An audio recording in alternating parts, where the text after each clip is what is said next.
Frères et sœurs congolais, lorsque je suis arrivé au pouvoir, le pays était dans une situation de crise. À la suite d'une longue période d'instabilité politique et d'incertitude, l'élection présidentielle qui a consacré notre victoire, votre victoire, continue de susciter beaucoup d'espoir partout dans notre pays et même au-delà de nos frontières. Le jour de mon investiture, je vous ai bien entendu me rappeler « Félix, Papa alobaki, le peuple d'abord ». Les défis de notre pays sont immenses. Les problèmes sont multiples, mais il n'est pas impossible d'y remédier et de commencer ainsi à changer les choses, à changer notre mode de vie en société. Pour engager le changement, dans le contexte politique particulier de la période après l'investiture, nous avons commencé à travailler avec les moyens à notre disposition. Pourquoi ? Parce que face au désir ardent de changement immédiat qui traverse tout le pays, nous avions décidé de ne pas croiser les bras en spectateurs passifs. Pourquoi ? Parce que quand on veut changer les choses, on n'attend pas de réunir toutes les meilleures conditions. Nous avons lancé le programme des 100 jours.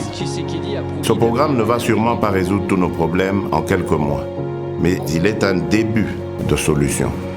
Nous avons commencé à doter nos villes de certaines infrastructures routières et d'apporter les réponses dans la production agro-industrielle ainsi que dans le domaine de la santé et dans bien d'autres. Nous avons ouvert plusieurs chantiers un peu partout. Ces chantiers, une fois finalisés, vont soulager déjà quelques-uns de nos problèmes. Certains d'entre nous pourront ainsi rentrer plus tôt chez eux et sans subir le stress des embouteillages, ou voyager plus facilement d'une ville à une autre, ou évacuer plus rapidement leurs produits et les acheminer vers d'autres marchés pour les vendre plus vite.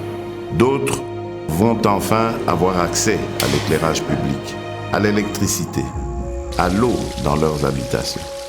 Le programme des 100 jours nous donne la preuve que par notre volonté, seuls nous pouvons trouver des solutions à nos propres problèmes et surtout apporter des changements positifs à notre cher pays. Le grand changement que nous attendons, le changement que vous souhaitez, ne sera possible que si chacun de nous tous, Congolaises et Congolais, adopte la même attitude responsable face aux problèmes et défis qui sont les siens, qui sont les nôtres. Le vrai changement commence par chacun et chacune d'entre nous. Nous devons changer et incarner le changement partout où nous sommes pour que le pays évolue.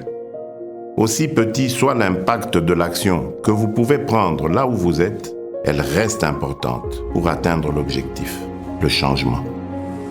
À ceux qui sont responsables de la gestion des affaires publiques, le premier signe visible du changement sera celui de votre comportement, de votre compétence dans la gestion de la mission qui vous est confiée par le peuple congolais. Nous sommes au service exclusif des Congolaises et des Congolais. Sachons désormais travailler pour le changement de notre pays. Mes chers compatriotes, chers frères et sœurs, je rêve d'un Congo meilleur. Nous avons le devoir de construire un Congo meilleur où tous les enfants, filles et garçons, ont droit à l'éducation, à la santé. Un Congo où aucun enfant ne dort dans la rue ni ne meurt de faim. Un Congo où toute personne orpheline, veuve, vulnérable ou vivant avec handicap est accompagnée par les institutions de l'État. Un Congo débarrassé de la haine et du tribalisme. Un Congo où nos femmes ne sont plus violées tous les jours. Un Congo où il n'y a plus de guerre. Un Congo où il n'y a pas une province contre une autre province. Un Congo où il n'y a pas ceux de là-bas et ceux d'ici.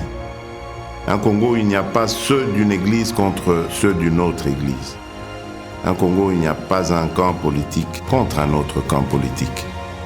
Je veux un Congo où il n'y a qu'un seul camp, le camp des Congolais unis et fiers de notre riche diversité. Un Congo de changement des mentalités. Nous avons le devoir de porter le grand rêve et de redonner de la grandeur à notre pays.